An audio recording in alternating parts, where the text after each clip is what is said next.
Hello, I'm Jan Szrewiński. Welcome on board the Eastern Express. And as always, I hope you enjoy the journey.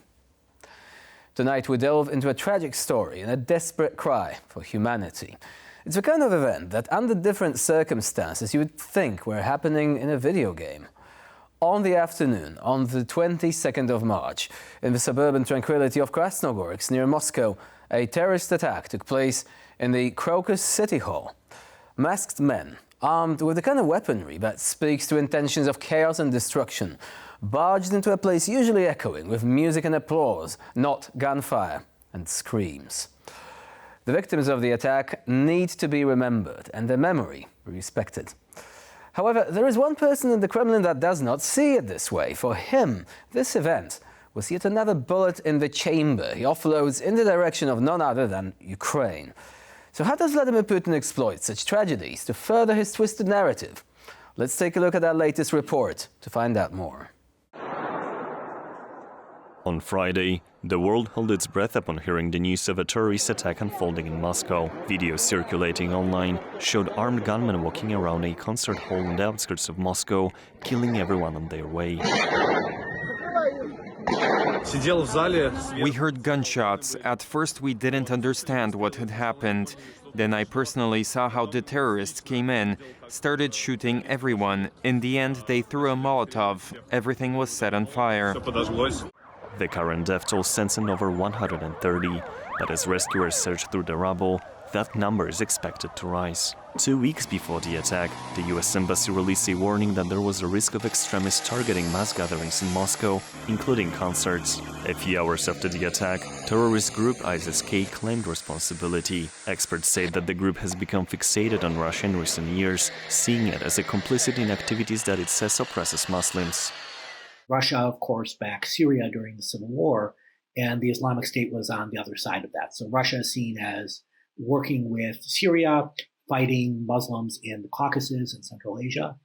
The Kremlin said 11 people, including the 4 assailants, had been arrested. Russia's FSB security service said some of the perpetrators had fled towards the Russia-Ukraine border, hinting at ties with Kiev. Ukraine was of course not involved in this terror attack. Ukraine is defending its sovereignty from Russian invaders, liberating its own territory, and is fighting with the occupiers' army and military targets, not civilians. Now that the investigation is underway, it remains to be seen whether Russia will use the attack to escalate the war in Ukraine. And now it's time to take a look at the issue in greater detail. So, let's begin. And on this episode, we're diving into a story that sounds like it's straight out of a nightmare, but unfortunately it's all too real. On the 22nd of March, in the evening hours in Krasnogorsk, a suburb of Moscow, a concert hall turned into a scene of unspeakable terror. Masked men, armed with automatic weapons, knives and Molotov cocktails, stormed the Crocus City Hall, unleashing chaos, leading to the roof collapsing.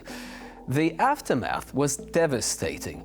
At the time of recording, 137 people are confirmed dead and over 140 injured.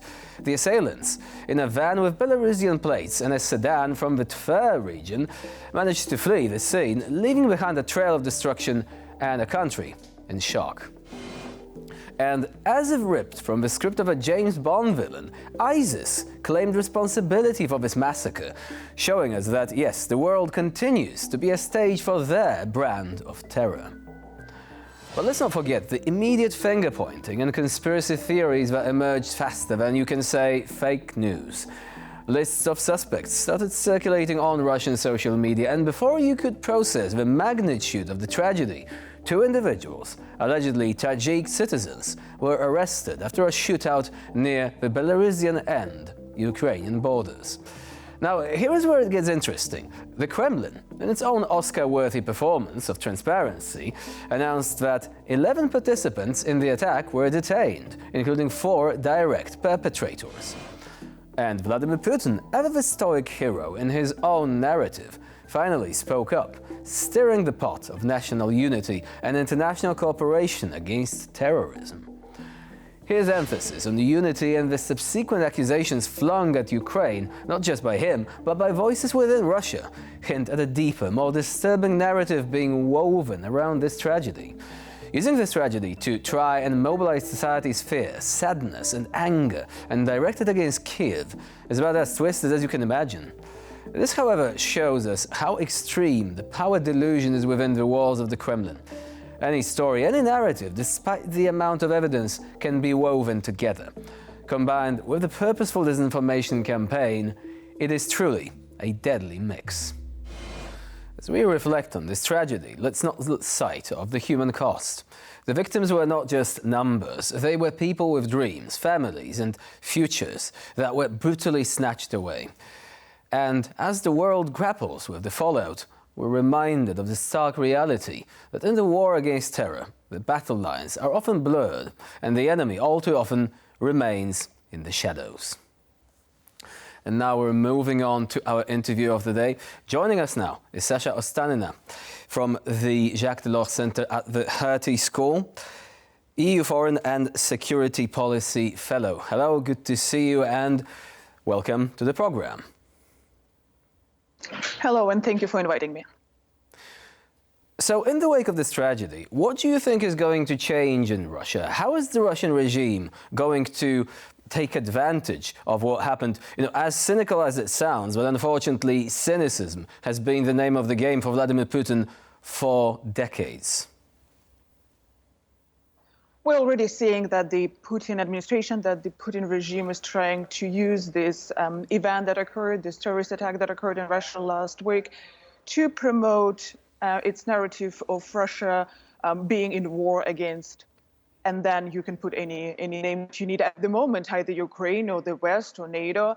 But it's definitely going to bring an increase in mobilization plans, be it either civilians that Russia will try to mobilize and recruit to send to the front lines in Ukraine, or prisoners that are now being provided with opportunities to sign up for military service on easier conditions. But regardless of which group is specifically targeted by the Russian authorities, the terrorist attack is likely to be used to get additional manpower to be sent to the Ukrainian front lines. There are already also signs that the presidential administration and Russian state-owned media channels are switching from calling the invasion, calling the war a military operation, to naming the things the way they are. This is also one of the signs of Russia trying to put additional pressure and put additional emphasis on the fact that Russia is in this war against an enemy or the enemy, and it needs to mobilize its society further.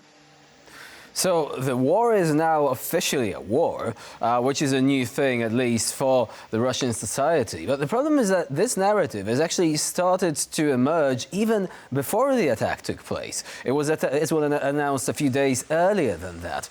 So would you say that the Kremlin is going to try and create some sort of convoluted narrative, tying together Ukraine, the West, Islamic fundamentalism and all that? I mean, we've seen the Kremlin doing things like that in the past. Do you think that this is what's going to happen? Or will they be simply trying to downplay the fact that ISIS took responsibility and try to push a narrative forward, ignoring that and saying, well, yes, but really it was Ukrainians, because obviously, if you're living under the Putin regime, everything that happens is the fault of Ukrainians. Yes, this narrative is likely to be further promoted by the Russian administration. The Russian president himself said that Ukraine is to blame. Ukraine has provided a window to cross the border between Russia and Ukraine, as if in a war zone there are any border control regime established, which are not, of course. So the likely narrative that will be promoted is that ISIS that took cover in Ukraine is now being developed in Ukraine under the current Ukrainian administration, supported by Western arms shipped to Ukraine and likely ending up on the black market. And this is all a one package that is fighting against Russia. Yes, this narrative of the full-scale war, as opposed to the previously talked military operation, has started before the terrorist attack. It's likely to indicate two things. First of all, that Russia understands that it needs additional manpower and that there should be as some form of mobilization of people sending to the front occurring in the near future. And second of all, it's one of the indicators, not a proving factor, of course, but an indicator that Russia might have known about this preparing terrorist attack in advance and allowed it to happen, and hence started to prepare the narrative in advance. So, setting aside the massively absurd narrative, which suggests that Ukraine is behind all this, because this would essentially imply that Ukraine is a sort of global mastermind, able to summon various bad actors at will from various parts of the world, only to do harm to Russian interests, which, as we've already established, doesn't really make much sense, but that doesn't stop the Kremlin from trying to push this narrative. Let's actually talk about what you've just mentioned a moment ago, namely that Russian services might have known about that. We know that there were warnings from the American intelligence community, and they were actually ignored openly by Russia a few days prior to the attack. Nevertheless, do you think that it is likely that they really knew about it and essentially left an open door for this to happen without really knowing what's going to follow, but knowing that any sort of chaos, whatever happens, is going to be something they could use in the propaganda machinery, as it was? This is a possibility that should be seriously considered, and also an interesting development that is taking place at the moment, when Russia puts those 4 individuals that have been arrested, have been detained and tortured and then put into courtrooms. The fact that Russia, the Russian police or the Russian Secret Service did not kill those individuals is already an interesting development, because Russia tends to use extrajudicial killings in that cases just to prevent any form of communication from the other side. So those 4 individuals, visibly beaten, visibly tortured, being put on the into the courtroom, is already an indicator of this situation being used to instigate the Russian society, just to show, here are the individuals that killed Russian nationals. Of course, those individuals do not have a traditionally Russian names, and they look as what an average Russian would imagine an ISIS terrorist looks like, and we should fight against them. And so this interesting development when it comes to using those people and putting them on display indicates that there might be kind of Russian way of demonstrating that this attack has happened with some knowledge of Russia. When it comes to the US, it's also an interesting thing to consider, because the US either could have warned Russia that an attack is about to happen, or it could have warned Russia that the US knows that Russia is about to allow this attack to happen, which also would indicate a different kind of relations between the two sides. But it's unlikely that we will have deeper knowledge, since the nature of this information is classified.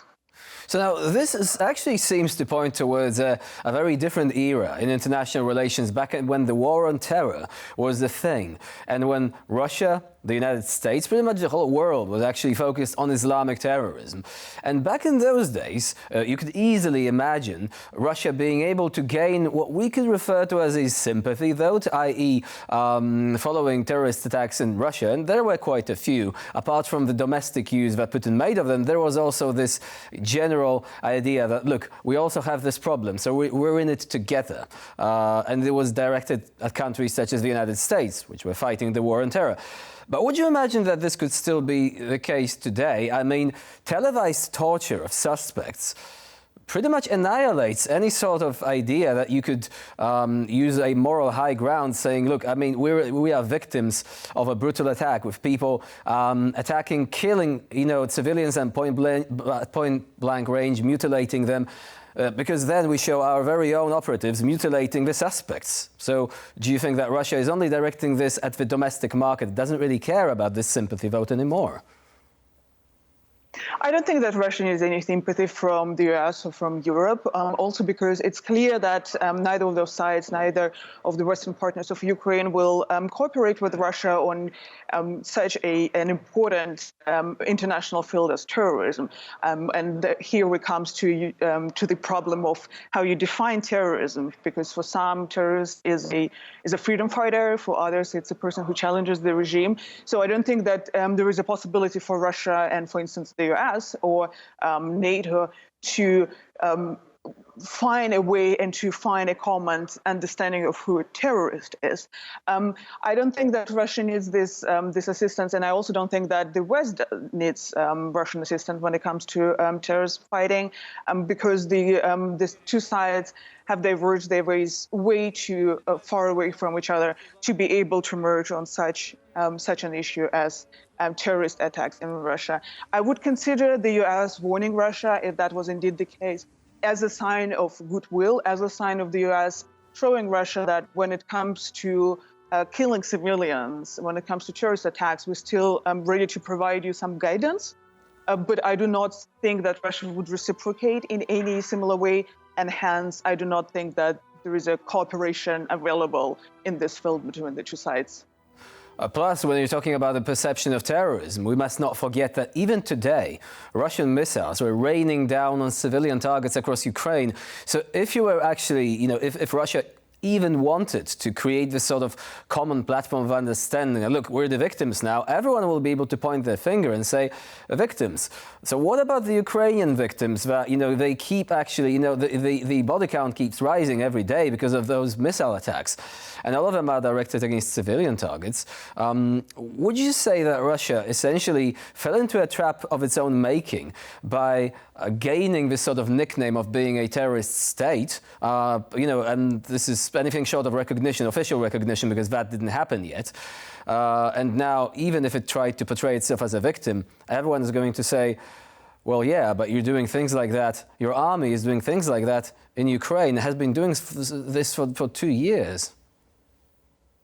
But then we again to the question of whether Russia needs Western sympathy, and I don't think that Russia needs it. So yes, it can allow terrorist attacks to occur on its home soil, and it can use it for promoting its either domestic or foreign policy issues. But I don't think that even hearing Western leaders condemning this terrorist attack would bring Russia any joy or would bring Russia any benefits.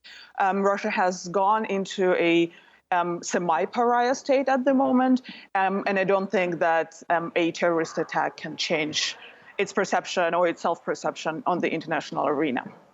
And again, Russia has only itself to blame for the pariah state status as it stands because of the way it has been acting for at least the last 2 years. Sasha Ostanina was our guest today here on TVP World. Thank you very much for joining us and for sharing your expertise. Thank you for inviting me. And now we're moving on to Eastern News Flash, bringing you all the other stories from the East that you really don't want to miss. Last year, Belarusian authorities took legal action in over 5,000 criminal cases aimed at suppressing political speech and activities, with a significant portion, approximately 1/4, targeting individuals accused of insulting President Alexander Lukashenko. These figures underscore the intensified crackdown on dissent following the contentious 2020 presidential elections. As of today, more than 1,400 people in Belarus are considered political prisoners. The legal framework employed by Lukashenko's government includes laws specifically designed to stifle dissent, including provisions targeting insults against officials or the president, and those that aim to maintain public order. The high number of cases related to alleged insults against the president indicates the extent to which the Lukashenko regime is willing to go to maintain its grip on power. Despite efforts to silence dissent, international condemnation of Belarus human rights abuses continues to mount. Recently, a coalition of 24 Nobel laureates joined the chorus of voices calling for the release of political prisoners in the country. This collective plea highlights the global concern over the deteriorating human rights situation in Belarus and underscores the urgent need for the international community to pressure the Lukashenko regime to respect fundamental freedoms and uphold the rule of law. Marina Vasilevskaya, Belarus's first female cosmonaut, successfully traveled into orbit aboard a Russian Soyuz spacecraft bound for the International Space Station. The launch, however, was delayed, marking yet another high-profile setback for Russia's space program, which has been hit by financial problems, scandal, corruption and failure. The Soyuz craft took off from Baikonur in Kazakhstan, experiencing a delay from its initial launch date due to technical issues. Despite setbacks, however, the mission, designated Soyuz MS-25, proceeded smoothly, with Vasily Yuskaya aboard alongside experienced cosmonaut Oleg Novitsky and American astronaut Tracy Dyson. Russia's space program has faced challenges in recent years, including financial problems, scandals and technical failures. Despite these setbacks, space remains an area of cooperation between Russia and the United States, although Moscow has announced plans to leave the ISS and develop its own space station by 2028. The launch of private SpaceX rockets by the United States has ended Russia's previous monopoly on manned launches to the ISS. Everything is good. Good engine performance. In the last 3 months alone, over 90 tankers carrying Russian oil arrived at European ports despite sanctions. The Black Sea remains Russia's main export route for crude, indicating EU's poor management of implementing its own sanctions. According to reports from Black Sea Group Monitoring, between December 5, 2023 and February 29, 2024, Russia exported 82.9 million barrels of oil to the EU via Black Sea ports, utilizing mainly EU-owned tankers. Notably, nearly 69% of this oil was routed to transshipment points in the Gulf of Laconia near Greece's coast, breaching Greece's exclusive maritime economic zone authority, while the remaining 31% was delivered directly to EU ports. Despite Western sanctions, total Russian crude oil and petroleum product exports to Black Sea ports remained stable, reaching 4.2 million tons and 3.9 million tons respectively in February this year. This underscores the Black Sea's significance as the primary Russian export route due to inadequate enforcement of EU sanctions. Meanwhile, Ukraine has launched long-range strikes against Russian oil refineries in an effort to disrupt Russia's petroleum revenues, damaging over 10 large facilities since the year began. And now, moving a bit further east, the Baku-Tbilisi-Kars railway, a key artery in the middle corridor linking Asia and Europe, is on the brink of a major upgrade that will enhance its cargo capacity. The upgrade, valued at $100 million, is expected to boost the railway's capacity fivefold, reaching 5 million tons annually.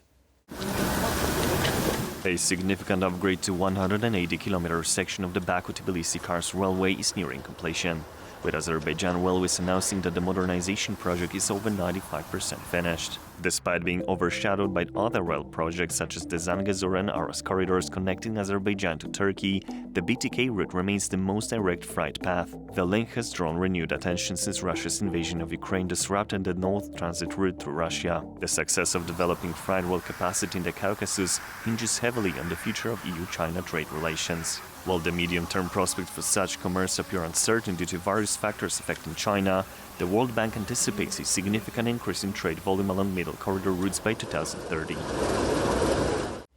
And for this episode of Eastern Express, it's the end of the line. Please stay with us here on TVP World for more latest news and updates.